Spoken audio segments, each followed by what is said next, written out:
Hi, guys. It's Alena Conley, and I am a personal development, high performance, and overall productivity coach. Welcome to my YouTube channel. And for those of you all that are listening to the Reminder Remedy podcast, welcome to season 4. If you have not already heard the news, we are now on YouTube. That's right. I can see myself. And this is kind of cool. So, if you would love to engage with me and the guest of season 4, make sure you head over to Lifecrafting with Alena on YouTube. I'll be sure to put the actual link on my Instagram page.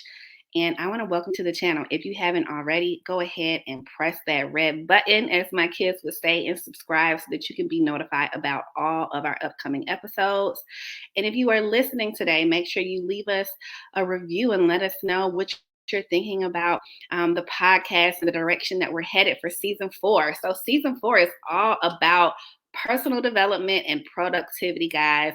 It's also going to be introducing you all to the concepts behind high performing habits. So, more on that later. If you've been following me on Instagram, you know that I have found a new favorite book.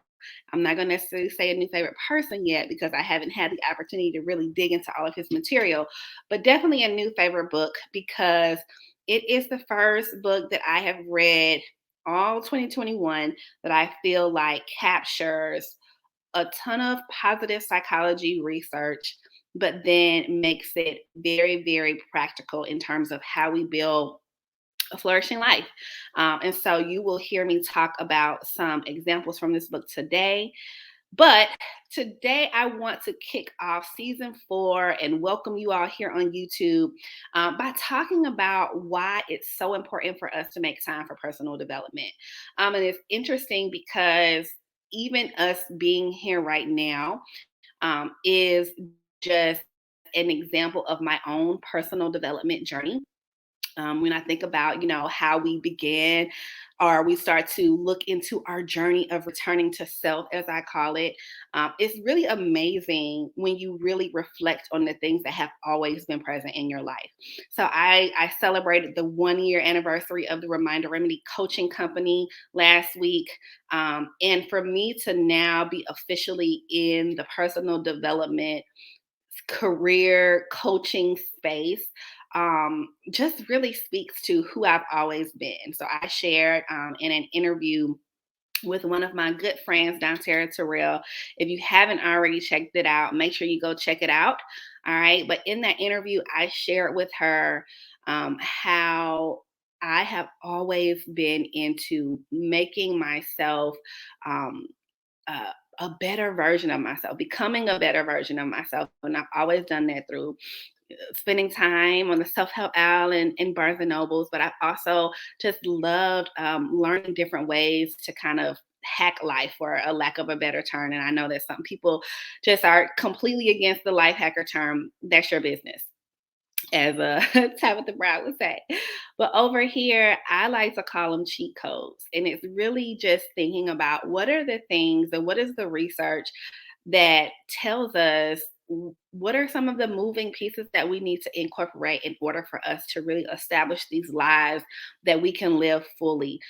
Because if not, then like what's the point, right? Like if there have been studies and there's data to show what the most high performing, successful yet happy and fulfilled people do, let's I always say success leaves clues. So why not tune into those clues? And so that's something that has always just been fun for me. And so to be able to kind of build a career based on what I've always done is an example to me of what the journey of personal development looks like. And so I want to spend our time together today really making the case for why you should actually make sure that every single week, I won't say every day because I know, some of y'all are going to be like, listen, Alena, I'm trying to keep up, but so I'll say for every single week, I want you blocking off time on your calendar for personal development. And when I think about blocking off time, I'm talking about intentional activity on making sure you're taking steps towards becoming the person that you want to be, your truest self. The thing with that, though, right? And I'm going to put this out there, and I've talked about this in coaching. I mean, in my interview last week about coaching, is that when we learn about these things, we can't just consume the information. We then have to go and take action on it, which is why, ding, ding, ding, you need a coach, or at least a coaching group, so that you can have that accountability on to say, hey, I just learned, these 12 new things on Alena's podcast. What am I going to do with the information? All right. So this is going to be interesting because so I'm going to just say this. I have been trying to record this episode for almost a month.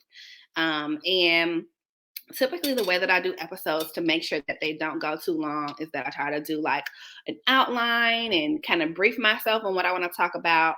And so my process honestly has been a bottleneck for me because I haven't had the amount of time that I need to actually do the research, put the outline together, turn the outline into an actual episode, and then go and edit it. Okay, so for apologies in advance to anybody that's been waiting on this episode. But with that being said, I decided to do a quick and dirty way of doing this. And that was using my old friend of Wikipedia, guys. And y'all, I'm going to be honest. When I start most of my research, I always start with a quick Google search, which normally within the top 5 things are Wikipedia.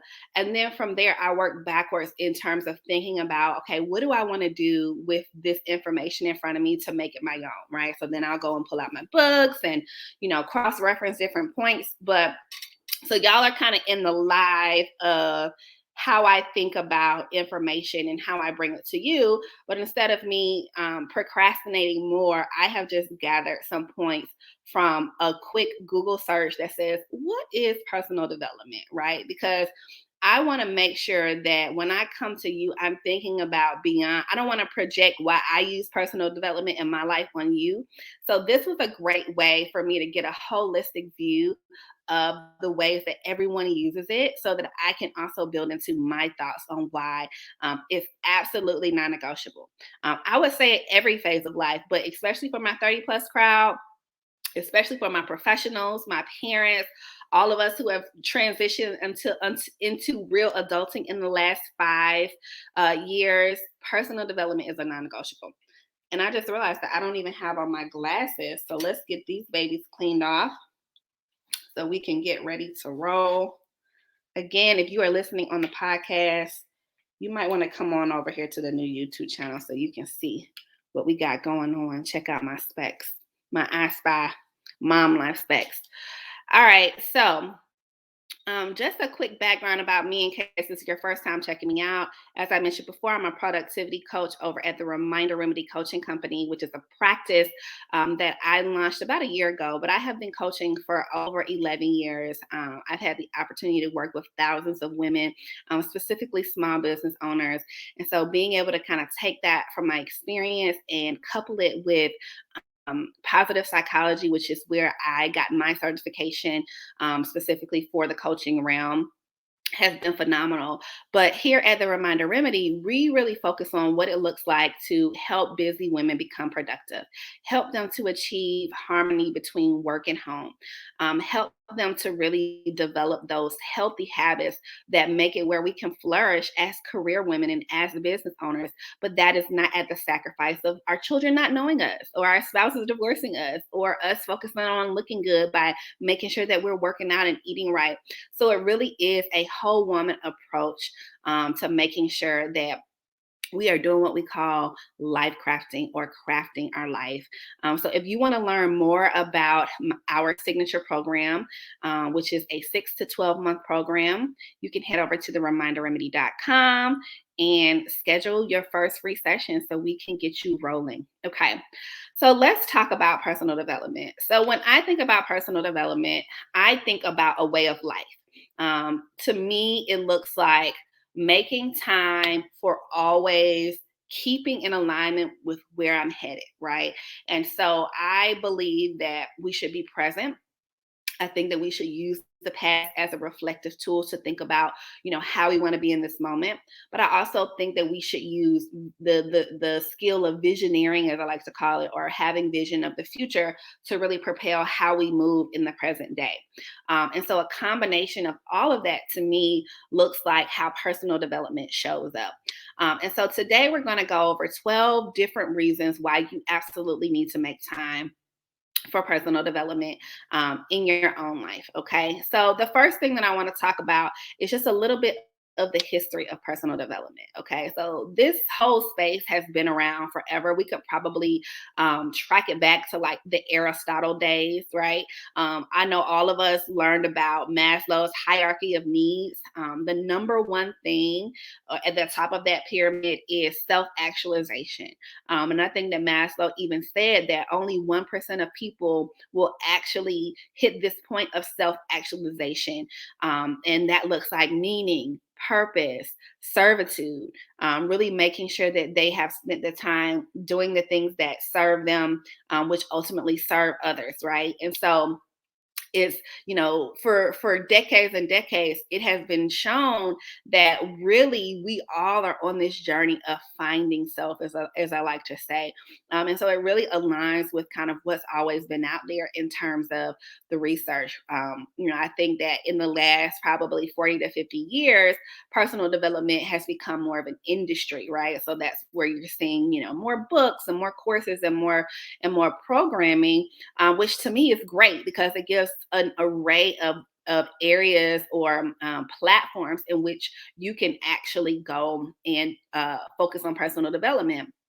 For many of us, personal development came through involvement in things like Girl Scouts or sports at a young age. Many of us may not have been introduced to the area of personal development until we got our real first professional job, where in those environments it's almost required now for us to really focus on how do we develop self so that we can then develop others, right?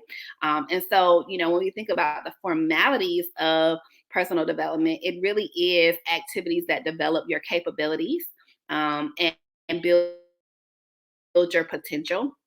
And it also helps to facilitate how you interact with life, how you enhance your quality of life, and how you really get to that place of realization of your dreams, your visions, all of those things. Okay. So again, hopefully that is the formal, your formal Wikipedia definition that you need. And I cracked up the other day because Drake had come out with a new album, and like everybody was like compiling all of the quotes from the album. And I was like, it's so funny because, almost 10 years ago, I was like, Drake quote shouty. Like that was me, I loved a good Drake quote. And now I laugh that, instead of Drake, he's been replaced by Aristotle, because Aristotle, y'all, who was a Greek philosopher, he is like, to me, like the personal development OG. Okay, so back in the Greek days, he was always just talking about practical wisdom. So if you've ever been a part of like my master classes or anything like that, I always start off with a good Aristotle quote.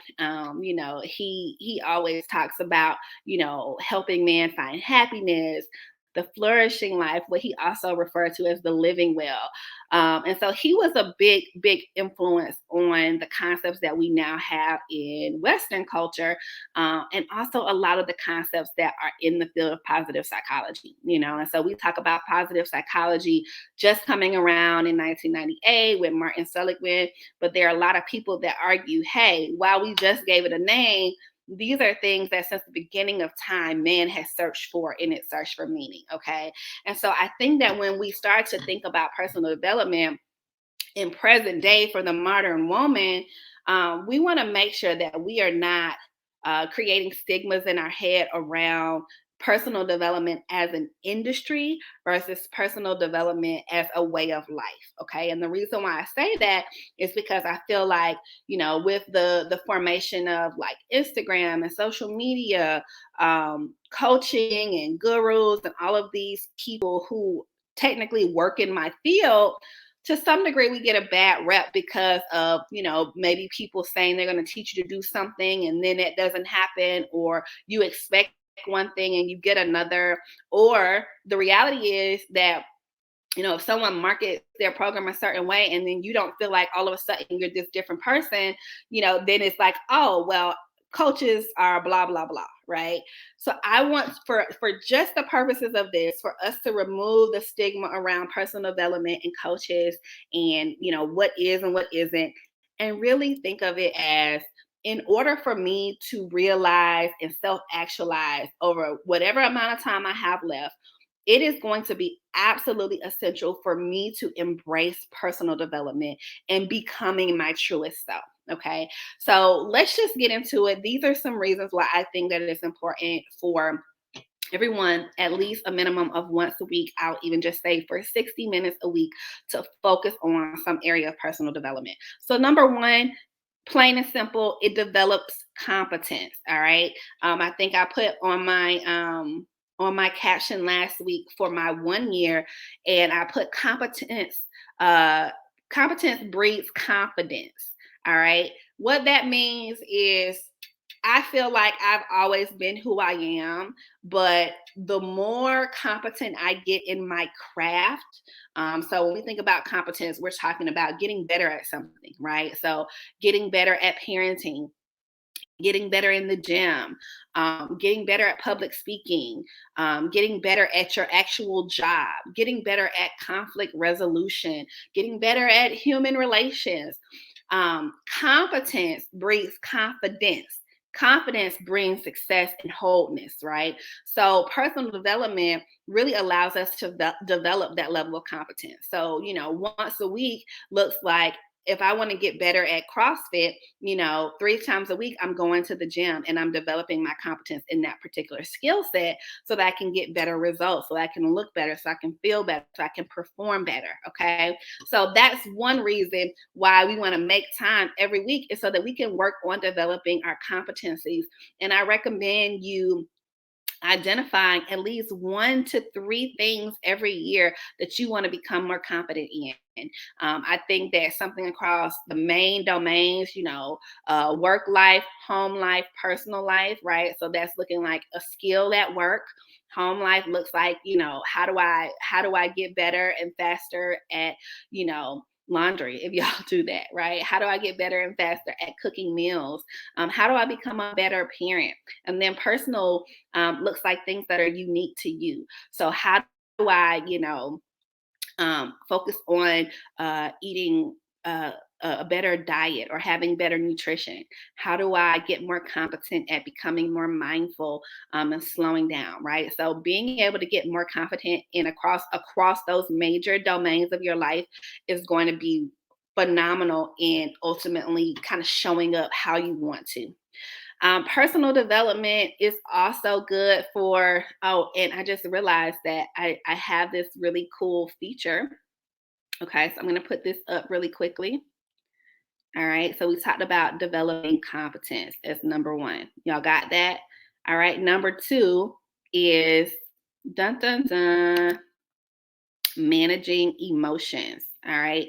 So, managing emotions, this is a big thing.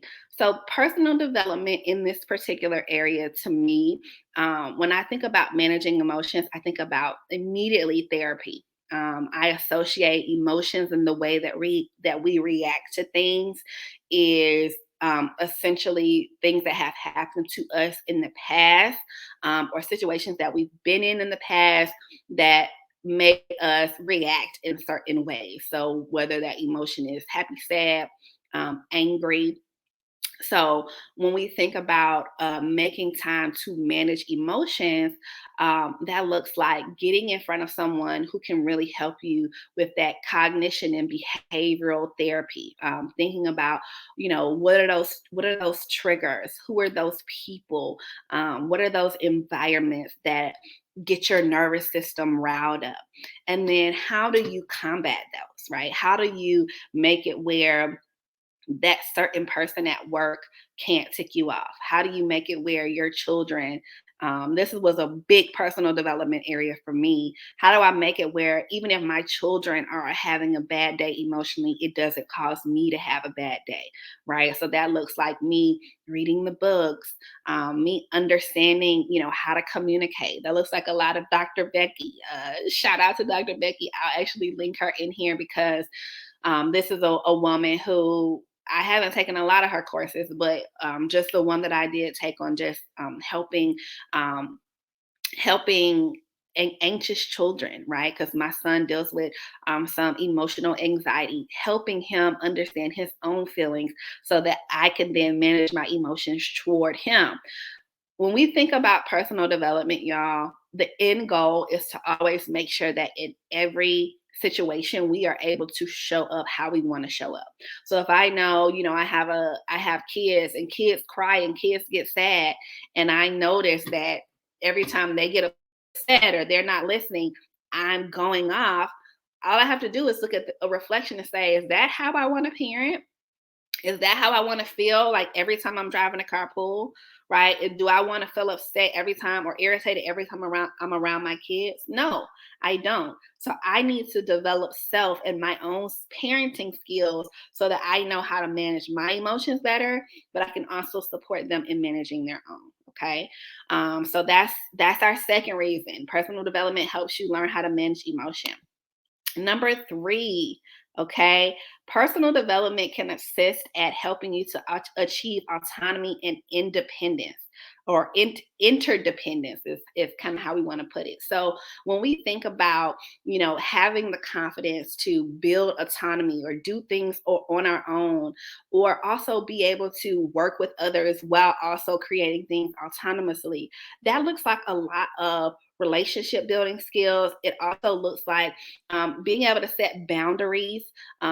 It looks like, how do I make sure that I can work in an environment or be in an environment while also contributing autonomously by creating trust, delivering great work, being on time. So being able to develop the skill set that is required for you to really have that autonomy. When we think about autonomy, we also think about the freedom to think, right?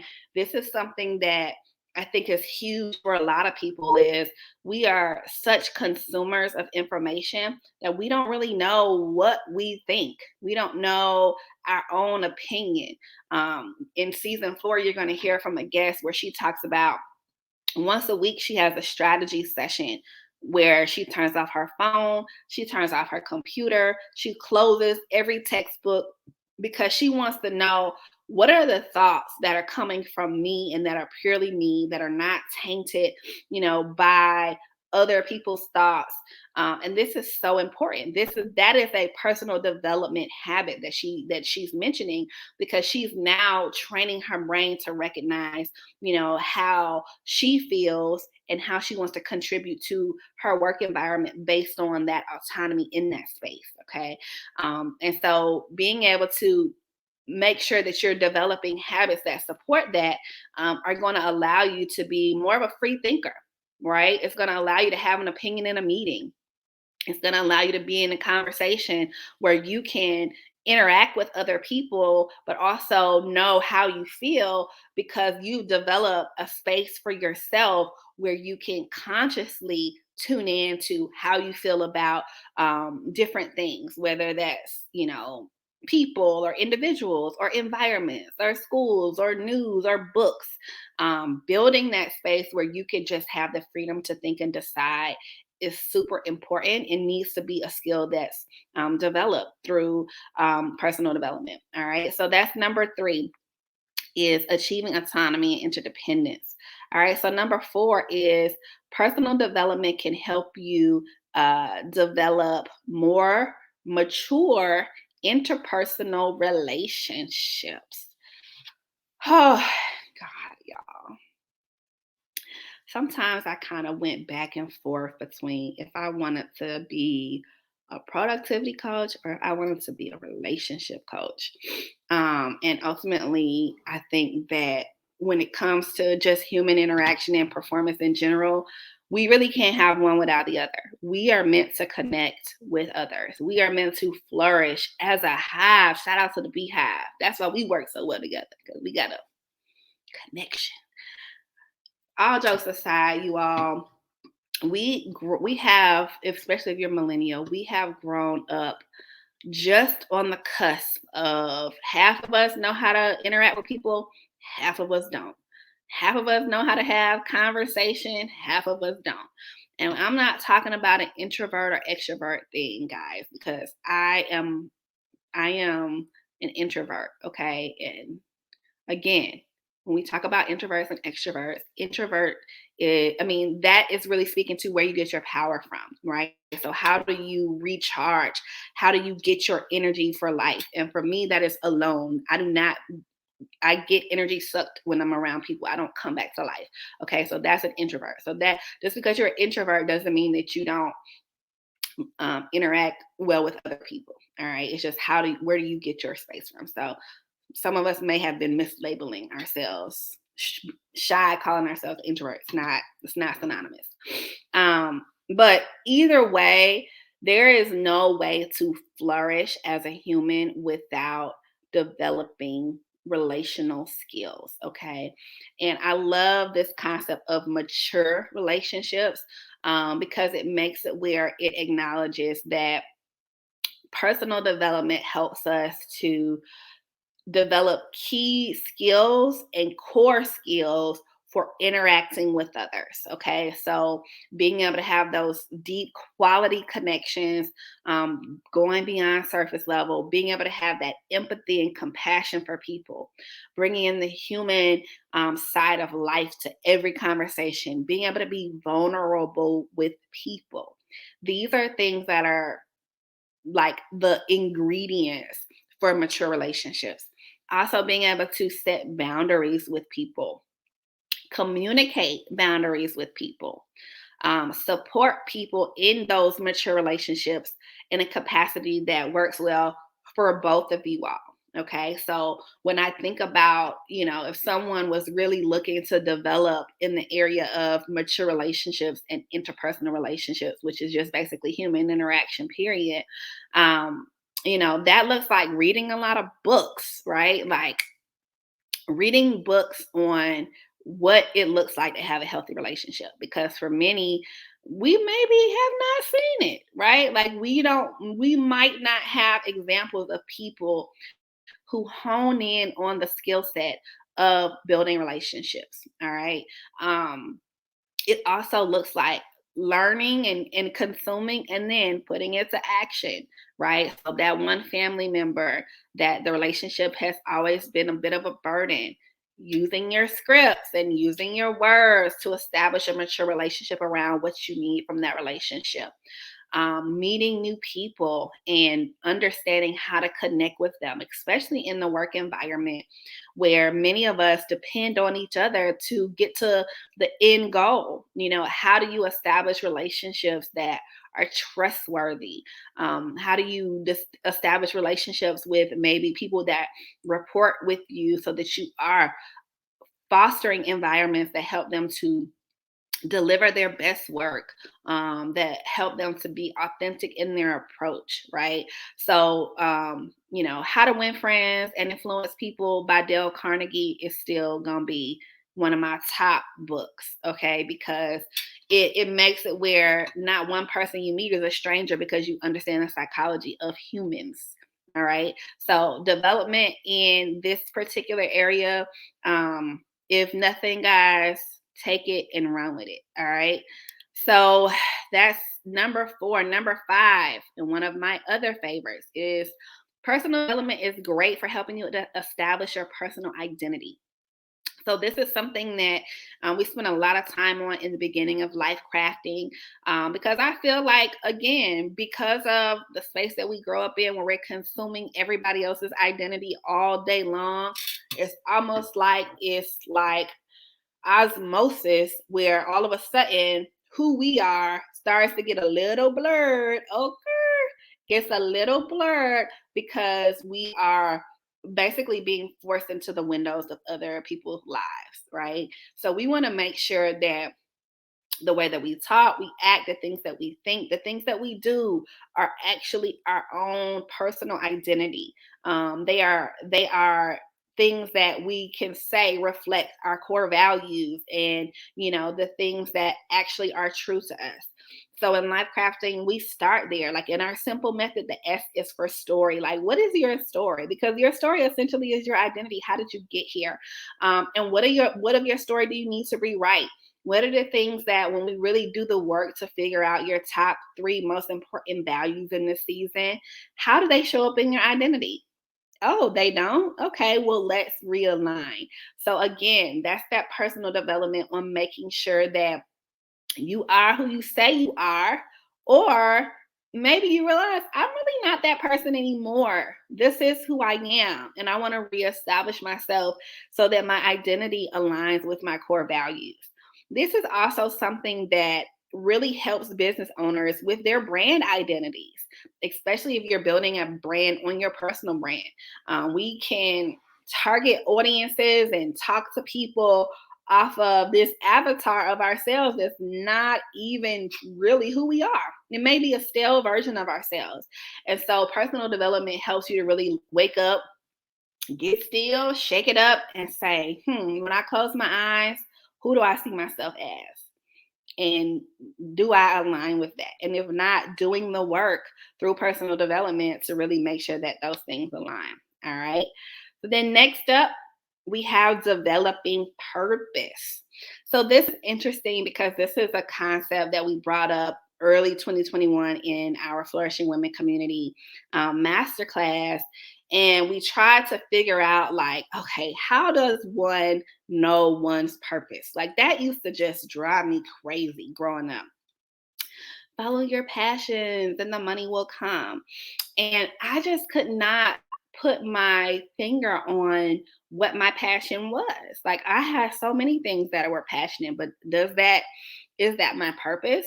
So of course, now after years of personal development, I know that passion and purpose are two different things. But one of the things that I love to almost give, or what I love to give as a equation, and obviously, use your autonomy to figure out how this works for you. But I like to kind of think of overlapping space, like overlapping circles, right? And one is like, what are you passionate about? What do you love doing? Okay. And then what does the world need? Because in between those two, that ends up being your purpose, right? Because it makes it where you can really be fully in flow and in alignment on whatever that is. But when you match it with what the world needs, then it's like, okay, that's how I show up, right? So we think about me, right? I'm super passionate about developing oneself and just like the study of the human brain and the study of emotions and human interaction and going deep on, childhood experiences, like anything that has to do with just like why we are the way we are, how do we get to become who we want to become. Like those are the things that I love. I'm passionate about making sure that we are able to use the study of those things to feel good and feel whole and feel fulfilled. Like I'm very passionate about making sure that people do work in the world that aligns with what's most important. I'm very passionate about, work life balance in the sense of, I love to work and I love having a personal life. How can I have the two, even when the world really says that I can't? Or the current industrialism and capitalism of work in a patriarchal society doesn't allow us to have that, right? Those are topics that I'm passionate about. But when I think about what the world needs, is the world needs coaches, the world needs advocates, the world needs researchers. And so when I bring the two together, right, and the things that I could talk about all day with what the world needs from me, it ends up being my purpose. Okay. So personal development helped me get there because, again, I've always been this person, but it wasn't until I got the framework and I made enough mistakes and I tried other things and I got around the right people and all of these kind of ingredients in a pot is how I got here. Okay. So personal development helped me to develop my purpose and it may continue to develop over time. That's just kind of what it is today. my favorite. We just talked about it. Next up is work-life balance. Okay. So personal development, number one, helps us to have a mindset around what work-life balance looks like for us. Okay. I think that it's something that's unique to everyone, is unique to every industry, is unique to the needs and values of everyone. So that's what we focus on primarily in life crafting is, our life crafters come to us because they want to create some type of harmony between what they do in the world and who they are in the world. All right. And every piece of that looks like personal development. It looks like, what is your mindset around what this should look and feel like? It's about developing those core values and ideas, but then it's also about developing healthy habits around how do I create that, right? Because it's easy to slip back into old habits that are based on the ways of the world if we never did the personal development to create the autonomy and the freedom of thought on what we think it should look like, right? So my entire company, y'all, is based on reconditioning a model that makes no sense. But we'll say that for a whole nother episode. Okay. But essentially, I think that personal development is saying, hey, I don't necessarily think that work-life balance has to look like this.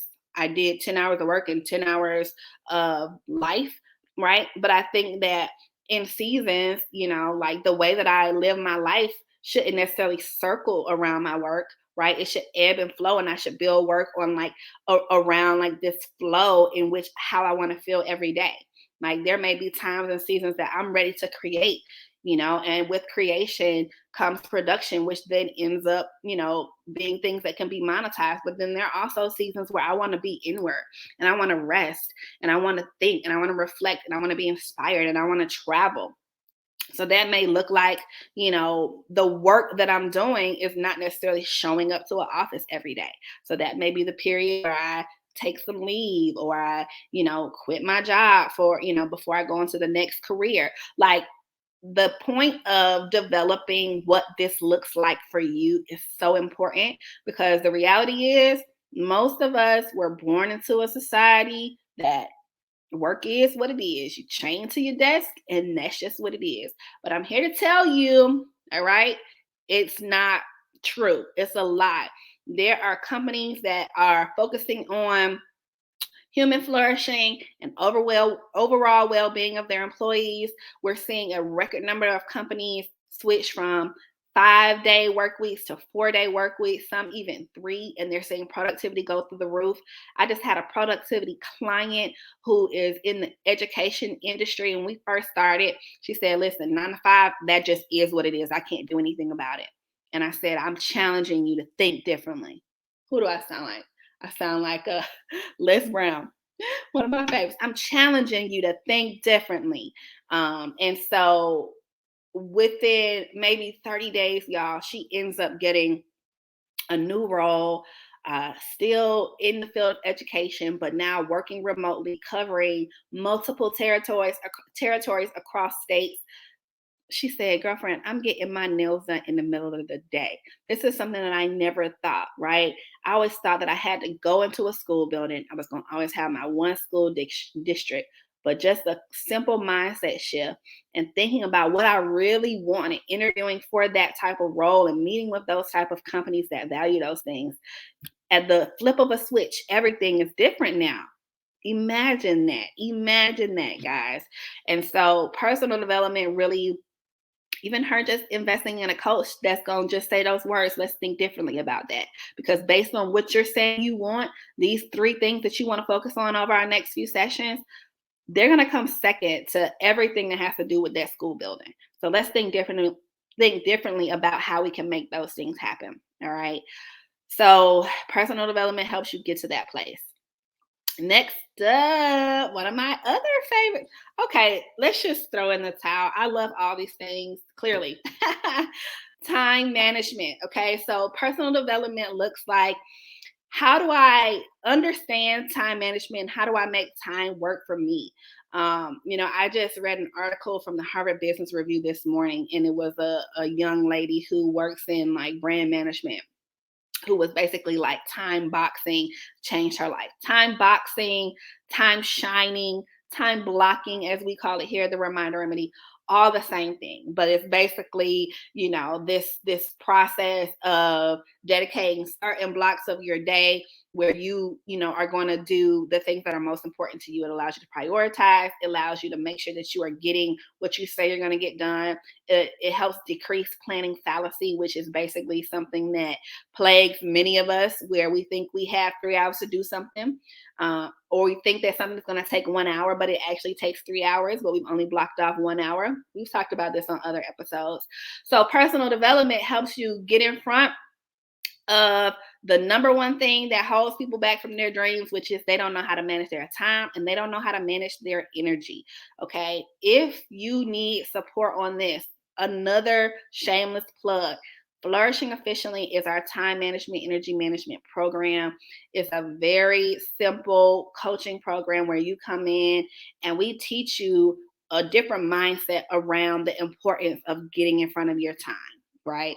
We believe that productivity and time management should make it where your days are so efficient that you get to really focus on what you want to focus on. So that means that if I know from 4 to 7, 7:30 every day, I don't want to see no emails. I don't want to be on no webinars. I just want to be with my kids because, again, I've already defined that they're my top 3. They're my focus. Then that means that my efficiency has to get down to, these core things that I'm focusing on. When we think about even the companies that have switched to four-day work weeks, that's because they've allowed their employees to develop their efficiency and time management skills so that they're not in meetings all day, they're not answering emails all day, they're in their zone of genius all day. So until you can really realize how to do that, you're going to be unable to be completely efficient in how you're producing. Okay. So that is how we develop our skill set around what time management looks like. All right. So then next up, we have stress management. So stress management is kind of goes back to what we talked about in the beginning in terms of therapy and personal development around how do we work with our emotions. Stress is the number one killer, y'all. We don't have to keep talking about that. Right now, I think they said 97.8% of Americans are stressed or dealing with chronic stress. They're burnt out. For many people who even, came home to work from home, stress levels increased because work never stopped because they didn't have to establish boundaries before. We're living in a pandemic. We're stressed. Okay. Mothers are stressed. Children are stressed. Everyone is stressed. It's just basically something that kind of gets wrapped into our world right now. So, how do we use personal development skills in that 1 hour block that we're going to commit to at minimum? Now, I'm going to be honest with y'all. Okay. I do personal development every day. Okay. But that's next level. We'll talk about that in a minute. At least once a week, we're going to focus on personal development so that we can better learn how to manage our stress. So we hear this term mindfulness and meditation and journaling and gratitude. We hear them all the time. Are we doing them? These are the things that have been researched. They work, y'all.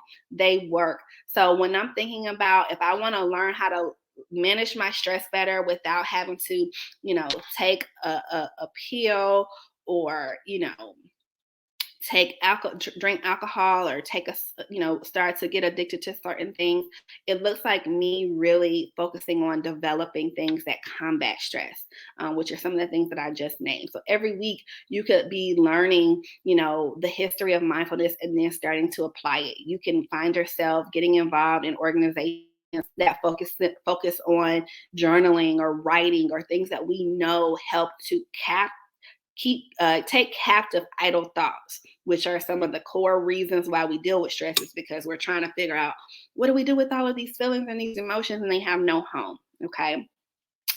All right. So then lastly, and probably the biggest case that I want to make right now for personal development and why we should do it is that we just really want to be able to optimize our well-being. And that's something that it's just been a huge personal focus for me. When I optimize my well-being, I live a flourishing life. I've talked about how, one of the reasons why I have seen such success in my coaching practice with my clients is because we do take this whole woman approach. And I encourage everyone to look at themselves not just as Alena the worker or Alena the mom or Alena the friend, but as like this continuum of a person that if I'm at work and something went down at home, I can't just be like, oh, I'm at work, I'm a different person. No, those emotions are still residing. Like the residual is still impacting how I show up. And so we want to make sure that we're developing ways that appreciate the humanness of ourselves, right? Positive psychology is the study of human flourishing, and what human flourishing looks like is giving ourselves permission to be human. It's saying, hey, we don't just have to focus on the bad, we don't just focus on the good, we focus on all spectrums of emotions and how they impact us. And when we do the development to understand some of these phenomena and some of this research, it ultimately helps us to become a high performer. I'm not going to push this on y'all, right? I'm not going to push this label of being a high performer on you, but it's the best label that I can give for the sake of this podcast around someone who optimizes well being, someone who lives a flourishing life, someone who is a life crafter that's through this program. And that term for me has really come from Brendon Burchard's book, High Performance Habits. I've mentioned this to you guys more recently, and how he defines a high performance is, he said it refers to succeeding beyond standard norms consistently over the long term. And one of the things that he talks about is consistently over the long term means that many of us have had seasons where we run it up. I know I have, especially in my 6, 7 years in direct sales. Like I had seasons where, whoo, baby, we took it home to the bank. It was fun, and no lie. On the first of every month of after a big month, I would have almost 2 weeks of just like flu-like symptoms because we would build and no rest. We didn't honor the whole woman. We just kind of went in, right? And it was sustainable for a period of time until it wasn't, right? And so when we think about consistent over time, we're thinking about taking some of those best habits, from those high performance moments, right? Because that was a high performing season for me. But we want to take some of the best habits, whether those are the work habits or the communication or the confidence, and couple that with the wellness habits, right? So one of the things that he says is, I care that you succeed and have a healthy life full of positive emotions and relationships. So I'm just going to leave you with this. All right. So we've named almost 12 different reasons why you should make personal development a thing. But this is what we know about people who are high performing. So people who succeed over time consistently, who can manage, work and life. These are the things that we know. And this is from, again, Brendon Burchard's High Performance Habits. High performers are more successful than their peers, yet they are less stressed. High performers love challenges and are more confident that they will achieve their goals despite adversity. High performers are healthier than their peers. High performers are happy. High performers are admired. High performers get better grades and reach higher positions of success. High performers work passionately regardless of traditional rewards. High performers are assertive for the right reasons. High performers see and serve beyond their strengths. High performers are uniquely productive. They've mastered prolific quality output. And that's one of his terms around just making sure that you're focusing on the right thing and keeping the main thing the main thing. High performers are adaptive servant leaders. And one of the things that he says is that they don't just develop skill, they develop people. And I'm gonna be honest, when I read this, I did not expect to hear that one liner, because when you hear most or you read most productivity or like create healthy habit books, they're really talking about developing these personal skills, right, for you as an individual. But just in my own time, in coaching and in leadership, I realize that the best version of me comes when I'm not just developing myself, but when I'm developing myself through a lens of how can I serve others, whether that's my kids, my family, my team members, my organization. And so I want to leave you with that today.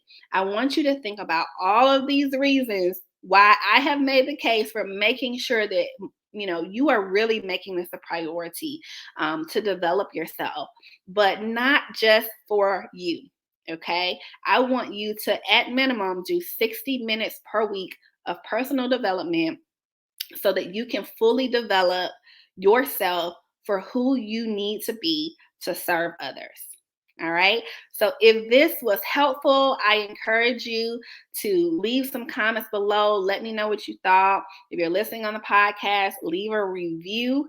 Also, make sure that you share this with other people. This is the beginning of a ton of fun, for season 4 of the podcast, but also for the new YouTube channel. You can find me at thereminderremedy.com. On Instagram, I'm at Alena Conley. Also, our company is also at The Reminder Remedy, on Instagram. And this was fun, guys. This was fun. And I'm excited to continue to bring you all some really cool content and let y'all see my face more often. So let me know what you thought. Let me know what you want to hear. And I will see you all on the other side.